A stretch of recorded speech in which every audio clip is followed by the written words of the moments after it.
Well, shall we begin? Good morning. My name is Nayaswami Kabir, and good morning, great souls. It's beautiful to see you and to be here with you all.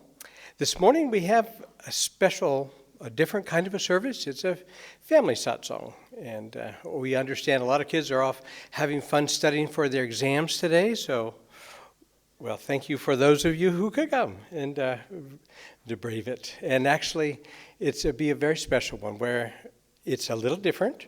We'll be doing some chanting, we'll be doing some storytelling, and some more chanting, and a little bit of meditation as well. So a little bit of a mixture of different kind of things today.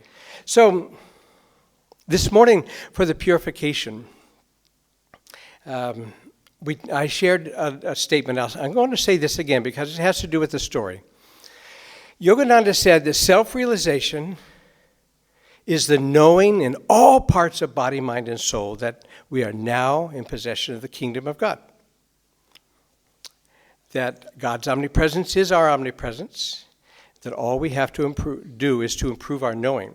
This story is about how do we improve our knowing to really come to a clear picture of who we are. Everyone in this room is a great soul, an absolutely brilliant light of God. There is no doubt about that. Everyone. And yet, if I was to ask for a show of hands, how many have realized that and experienced that in every moment, I would embarrass myself because I'm still working on it. Maybe we all are working on it, actually, but that's why we're here. But now I want to share a story about how we are working on that, and it's a graphic. It has colors. So, let me see. No, this is not a wine glass. Maybe it is a wine glass, actually, but it represents our body and our heart. Now, so we can say that, I'm going to hold this, I think, like this. Okay, that's better. I might need that afterwards, so that's fine. So, we're all born into this world in a body, yes? And it's a nice body we have. And we have a body with all the things that we need to get around in this world, generally speaking. But wait a minute, there's something missing in here. It's just a body. And in my pocket, I have something. There's a story. This is a Ganesha. And I have a really interesting story that goes with this Ganesha. And this is going to go inside this body. But let me tell you about this Ganesha in particular.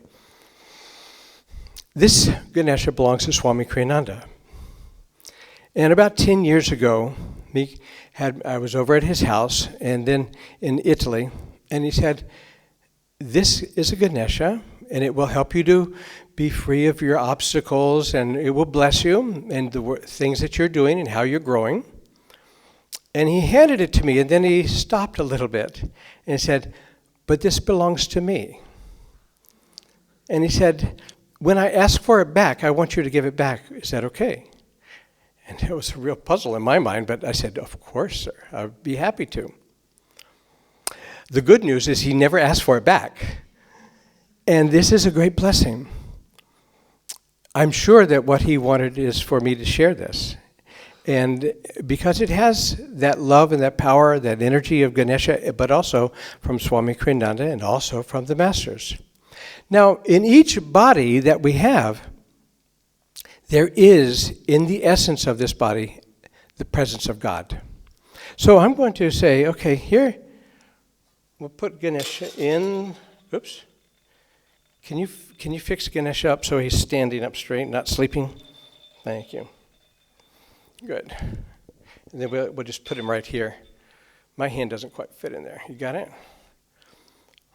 If we can. Oh, maybe he doesn't. Maybe he wants to sleep. I don't know. But I didn't try. The glass doesn't have a... He doesn't have Okay, that's all right. Just like that then. Okay. Ganesh is there. Standing or lying. Thank you. Now, what else is missing here? We've got a body. We have the presence of God because God is present in every single thing, in every single one of us here. But there's a spirit that comes in, our soul. And that soul is a very beautiful energy, a pure light. It's pure in every respect. This is why I can say we're all great souls here, because that is who we are. We're great souls with a body. We're great souls with a journey that we're taking, with some challenges that we're going through. But the fact is, we are great souls. And the great soul is light. And let's let this water be the spirit of our soul. God's spirit, that ocean, remember we were chanting? And how beautiful that is when we can see a beautiful energy reflected, the altar through it, the lights through it. It's pure.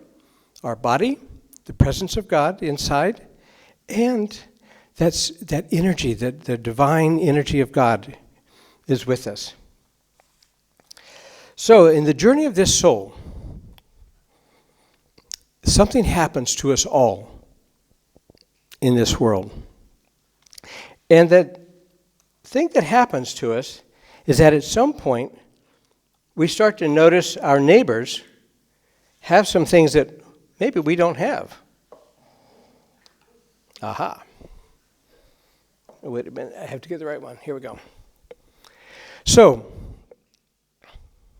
for example, at some point in my journey, I might say, he's got a really smart mind. I wish I had a smart mind like that. She's got some really cool friends. How come I don't have those cool friends? My dad has a bigger car than he's got, so that must be okay too. But I want something more. And so we start thinking, I'm missing something in my life. And when that happens, and we're starting to think, I want something from somebody else, I want what they have, something happens to this beautiful, pure water. A thought that enters into the consciousness. Put one drop of this in there. And watch what happens. That beautiful, pure water actually starts to have something else tainting it. Okay, you can sit down, thanks. Well done. But this is what happens when we start to think, okay, I need something more. Maybe I'm not so pure. Oh, my goodness. Starting to forget that we are already one with God. And it's harder to remember when there are these other thoughts in the mind. I want what she has. I want that greed that comes in, that envy that starts to happen. Now, what do you feel, for example, if a friend of yours has something you really want or that you really like and you can't have it? What do you start to feel inside? What's the first feeling? What do you think, Mama Heaney? Jealousy? Yes, and part of jealousy, it comes out as, he's not giving it to me. She's not giving it to me. And you start to get angry. Yeah. What color do you think that would be? Yeah. Good. Well done. Okay. So let's see. Can you see the red there? That's the green. You got the red. Okay. Go ahead and now. Got it? Okay. I'll hold the jar for you. Good. And see what happens. A couple drops in there, actually. Anger gets really strong. Okay. Whoa. Got a lot of it. Good. Well done. Okay. So the jealousy, the envy, the greed. And then life doesn't give us everything we want from that outside point of view. And so we start to say, wait a minute, I need it. I want that. And I can't get it, so I'm going to get all these emotions start to happen. That those attachments, those desires, those likes, those dislikes, and life just doesn't serve us in that way. It's not here meant to give us everything we want. In fact, it's entirely different than that. So we're starting to see that the thoughts of the mind in that being, they're starting to get cloudy. But there's still some light that can come through, and there's still some energy. there's still the presence of God inside. That presence is never tainted. It is never affected by all these other thoughts and mind, and it's still always there. And that's the beauty of the spiritual path, that all these things happen inside, but we think in our mind we forget that we're one with God, but God has never forgotten us. So next one, come here. What happens next when we start to forget God? I'll give you a hint. It's going to be blue. We start to forget that God is with us. And do you know what that emotion is that comes up? Maybe you know. Do you know anything? Any thoughts that you would have? What you might feel? This is a hard one, actually. What do you think? Sadness. I think we need 2 drops on this one. Come here. That's right. The sadness. The sadness that starts to occur, feeling kind of blue. Oh, I'm sad because, when you feel God's presence inside, there's nothing but joy. And when the sadness comes in like this, you feel alone. So let's put, here, each of you put a drop in there. Go ahead, I'll hold the bottle, and you hold the bottle for him. Good. Can you reach that? Very good. Well done. Okay, and another one. Good. You hold the bottle for him. Excellent. Okay, perfect. Well, there was a lot of sadness in that one. Hooray. Interesting. I had on a little side note. I had one time I was in seclusion for 8 weeks, all by myself, up in the Alps in Austria. I had a little cabin that I stayed in. Didn't see people. And do you know, for 8 weeks, I never once felt alone. I did the same thing when I walked around Scotland for 6 months. And I was in nature a lot with my backpack, and I never, ever felt alone until I walked into the city. And all of a sudden, I felt alone. And I was trying to figure out, how's that possible? I'm around 1,000 different people, 10,000, 100,000 people, and I feel lonely. But when I was in nature, I never felt alone, not even for a second, ever. How could that possibly be? Anybody understand how that would be? What do you think? Yes, what do you think? Here, come here for a second, so you can say it again. That's good. Say it so I can hear it, but come up here so they can hear it too. Other people's thoughts are trying to cloud our brain, so we cannot actually think that we are together with someone. Marvelous. That's very good. Very good. Yes, that's a hard thing to understand, actually. That why could I feel never alone in nature? Because I could feel God's presence in nature. I could feel God's presence. I could feel Master's presence. How could I do that? Because I had learned to meditate. I had learned how to be still inside. And in the stillness, I could feel the presence. And when I went to the city, that stillness, the energy of all the other people and the energy of the city and the activity and all the emotions of the other people, as you were saying, they would affect me. I wasn't strong enough at that time to be able to be in a situation like that without feeling disconnected from God. We don't know how connected we are to God. Sometimes we take it for granted. One time, I was in a program, and I had already said to God, to Master actually, Yogananda, I said one time, Master, will you be my best friend? And I felt, yes, you will be. Oh, good, I have a best friend. That's all I wanted right then. God, just be my best friend. And I went to this program one time, and somebody said, now think of your best friend. And I said, oh, I know who that is. That's Yogananda. And then he said, now say goodbye to your best friend. Just see how it feels. And I said, oh, okay, goodbye. Something happened that changed my life. Not because it was so good. It was a blessing, actually. But when I said goodbye to Yogananda, he actually left. He actually left my mind and my heart.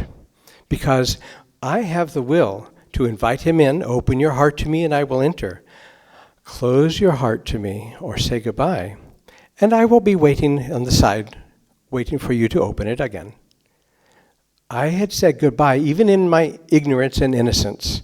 I said goodbye to my best friend, Yogananda, and he went. I cried for 3 days. I was so alone. I was so miserable. And I had never realized how much a part God is, the Yogananda is, in my life. And that's something we take for granted. We start to come here, we start to meditate, we start to be with other devotees, and we start to feel, okay, I'm feeling better. Well, it's actually God's presence that you're starting to recognize that's inside. Now, when we're all cloudy, look at what's going on with this. The thoughts are clouding the water. God's presence is still there. Now we have the task of clearing the mind. And that's what we're doing here, right? So now the next thing, I need some ideas from you too. I'll help you with this one. What can we do that will help us to clear out the mind? It's got desires and likes and dislikes and anger and emotions and sadness and loneliness. But there's a way out. We don't have to live like that. And all of us know we don't have to live like that. That's why we're here. So what do we do? What's one idea that you might have? Do you have any idea? What can you do that make yourself happy, for example? Your mom can help. Yeah, there you go. Come here. Great. Okay, good. Thanks, Mom. So, did you say put in more water? Yeah. Okay, good. What is that water? It is like love and happiness. Very good. So, come here, over here. Now, can you reach that far? I think we can. What makes you happy? What's one thing that makes you really happy? Dancing, oh, lovely. Moving your body and having good spirit. Now, I love that idea. Now, here's what I want you to do. Maybe this is too far. Can you reach it? And just pour a little bit in like that, okay? You do it. Because you came up with the idea of dancing brings you happiness. And pour a bunch in there. Lovely, lovely. Okay, that's great. Thank you. Okay, you can have a seat. Thank you so much. So dancing, moving the body, having high energy in the body brings her happiness. That kind of happiness starts to pour in. Now, it looks a little cloudier, doesn't it, at the moment? But sometimes when we get these things started, that old stuff comes out. But let's see what continues to happen. What else can you do that brings about more, pouring that fresh, beautiful spirit into your being, in your mind? What else? Say it again. Chanting. Yes, as he did this morning. Chanting. Very good. Chanting. So, pour some in there too. While he's doing that, what's another idea? Come on. Other ideas. So we have chanting, dancing. You have another idea? Making friends. Making friends, sharing friendship. Come here. Okay, there you go. Oh, no, you need that. Okay. And what else? Doing yoga. Doing yoga. Marvelous. Fantastic. Okay, good. Okay, pour a bunch in there. Chanting, making friends. Doing yoga. Okay, and don't worry about, sometimes in life it does get a little messy when we're doing all these things, but we come prepared. There's always a way to clean up the messes. So, and sometimes you don't worry about the messes. Sometimes when you're doing all these right things, some of this old stuff does come out, and it feels messy, and it feels confusing. But the thing is, keep doing it, having that faith that, eventually what we're doing, we're starting to clear out the old by putting in the fresh and new. Mamahini, what else? Helping others. Okay, very good. Pour a bunch in there. Can you give examples of how you help others? for a friend when he or she needs you, or just giving advice, or even hearing them out. Doing their homework. Oh, no, we're not supposed to talk about that. So, no, that's right. We're helping friends, being a friend, and helping other people. Okay, need some other ideas. If any of you have more ideas, think of all the things that you would do in life to help to bring up what she said, the happiness. Okay? What else? What else can do that? Raise your hand if you have another. Yes? Trying to feel the presence of God. How do you do that? Meditation, right? Oh, is that what you said? Yeah. Yes, meditation. Fantastic. That is a major key. I'm just going to go ahead and pour some in there. Okay. Meditation. Longer meditation. Deeper meditation. Thirsty meditation. Guru-given meditation. And not just 20 minutes here and there. Building up a beautiful habit of an hour, 2 hours, 3 hours a day. 3 hours a day usually is the level that we all want to try to get to be able to go deep enough to work with all these different vrittis and wash it all out. Because so much in our environment and nature, the life around us, is actually feeding, as this young gentleman said, we're still influenced by the environment around us. And it's still confusing us. So the key to that is do more meditation. So that meditation, now this jar looks like we're running out of water, but good news, we're not. God's supply is infinite. No worries, we are prepared. And so we have the meditation. Okay, some other ideas. Just say it out loud, yes. Being in the company of right people. That's right. Okay, very good. As in satsang, yes, and in the presence of saints, in the presence of devotees, in the presence of good people. That's right. Good. And that also means a little discrimination. Understanding that not everybody is the best energy to be around.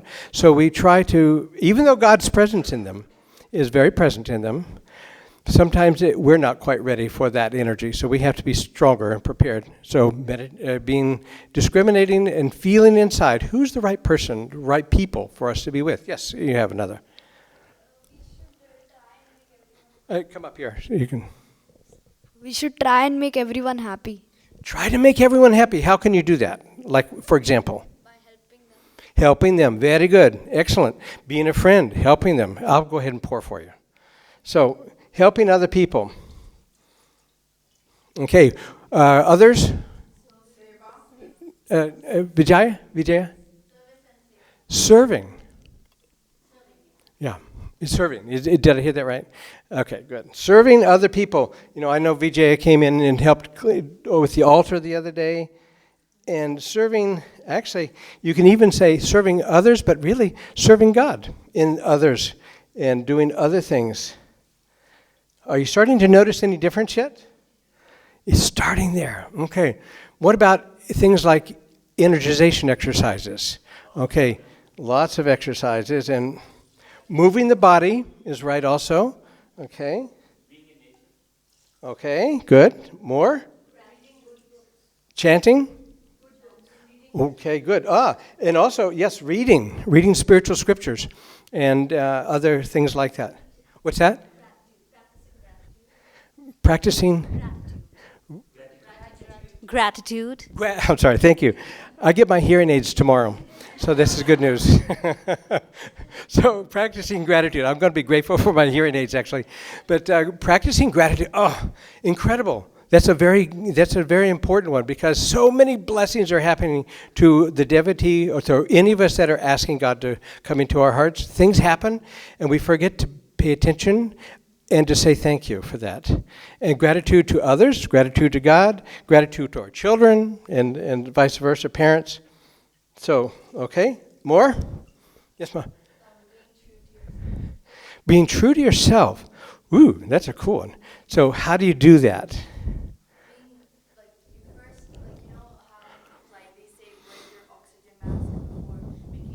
Mm-hmm. So it's like help yourself, make yourself happy, and be honest with yourself before helping others. Okay, so Mama Hini is saying something like, be true to yourself.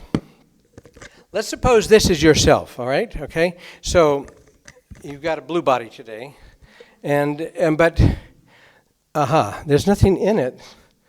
You're not able to help other people unless you first fill yourself up with that spirit. Now, if your water is muddy and you pour it into somebody else, that's not going to be very helpful either. And a lot of us do that. Sometimes when we're not feeling very well, we'll go toward others and sort of share the gloom. But in this case, what we're trying to do is to say, let's take care of ourselves. Let's feel God's presence. Let's feel love. Let's feel joy. And then I can share that with others. Okay? And as you share with others, God refills your bucket as well. So it works. You get double credit for this one. Because you get good credit for helping other people, and because you're a channel for God, it flows into you too. So it helps them and it helps us. Everyone is benefited. Anything else? Can we think of anything else? Loving God and others, even recognizing them.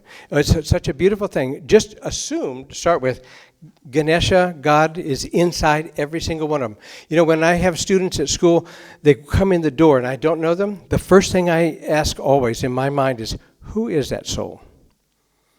The soul is connected to God. There's a personality, there's a mind, there's different things going on, but inside, it's God. And so, now what we see through this process is that we continue to love God, we continue to serve, to chant, to meditate, to pray. Prayer, we didn't mention that one.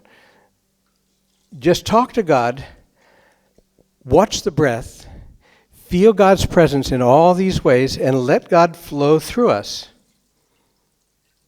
Practicing the presence of God. And yes, sometimes it will feel uncomfortable at first, especially as it's starting to wash out. But the more you do it, the more consistent we can be with these practices, we can really feel our heart, our souls being cleansed, and it feels good. Now we can see inside of ourselves, we can see the presence of God once again. It's magnificent. And we start to remember, I am one with God. I was never apart. I am a bubble of the ocean, of the sea. This is the blessing of the spiritual path. To be able to do all this consciously, to be aware that it's not that complicated. Do good, think good, be good, and share. Feel God's presence inside, and life is changed forever. It really does work this way. Go out into this day with that joy, with that love, and that energy, and you will be transformed, and everyone that meets you will be transformed as well. Thank you, great souls. Namaste.